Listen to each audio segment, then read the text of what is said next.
สงครามเมื่อได้ที่มาสอนลากเคิงโทรศัพท์นะครับตีฮิตจังหีก็ด้วยขนมเข้ากว่าเนี่ยตั้งค่าเนี่ย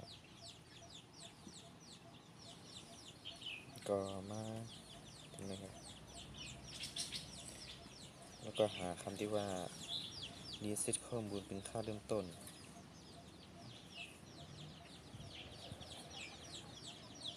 เข้าติดไหมครับ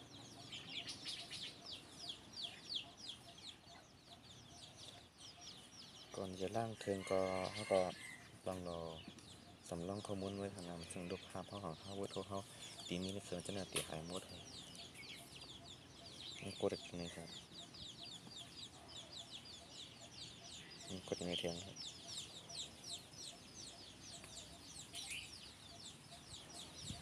นี่ขอยืนดีรหัสที่เขาใส่ขนาดก็ในเป็นท่ามใส่รหัสเนี่ยผมจำนี้ให้ใส่ครับ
นี่ก็มาเลิกภาษากับบางคืนก็เดินมีภาษามันขนาด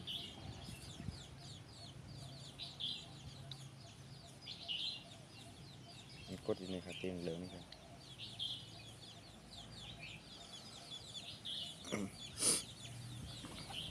นี่ก็พอเขาเสร็จซิมก็เขาก็ตีเป็ดเน็ตนะครับแล้วทำใส่ก็เขาก็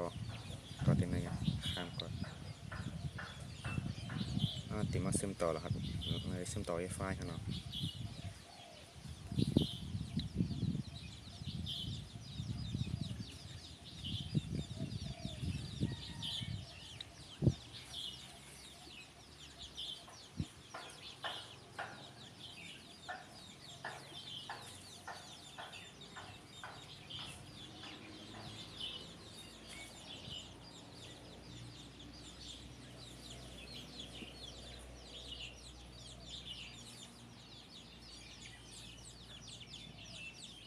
นี่ก็กดคอมมันกันเลย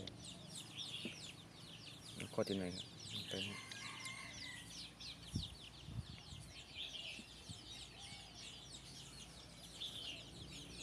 ไม่ทำแต่ไรใส่เป็นอีเมลนะครับผมนี่เนี่ยก็และสมัครนะและสมัครก็ตีรับในทางการครับ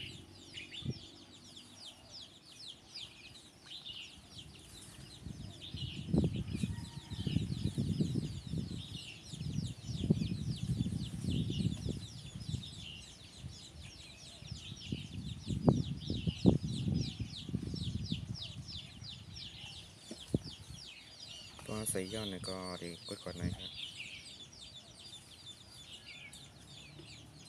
ทำใส่รหัสผ่านครับ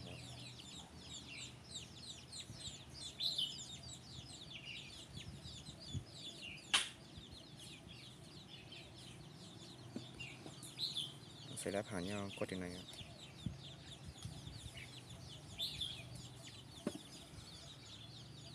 แล้วก็มากดที่ไหนครับนะแต่นี่ครับ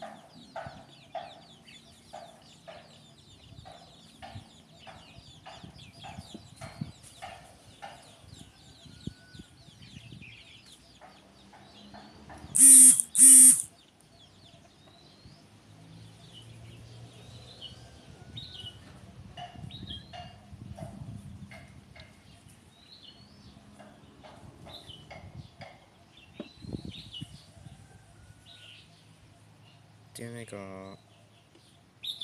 ปิดเปิดก่อนไลค์ครับปิดก็เปิดไว้อยู่ที่ไหนให้ไหนก่อนไลค์ครับ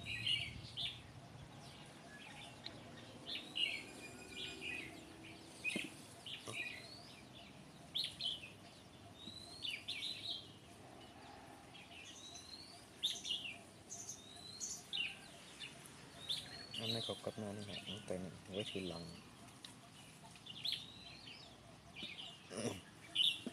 อันนี้ก็เขาดิมาตั้งนั่นเลยเป็นตั้งไลค์นิ้วมือนะครับนี่เป็นหัดผ่านนะครับว่าเข้าไปตั้งเขาตั้งทีหลังก็เขากดง่ายครับนี่ก็กดเนี่ย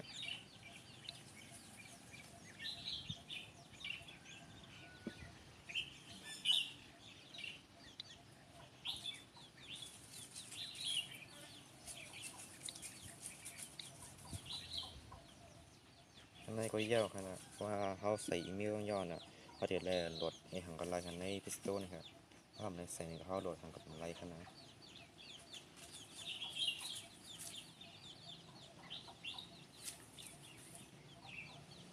นะคะงั้นจบกันในเลยค่ะขอบคุณค่ะ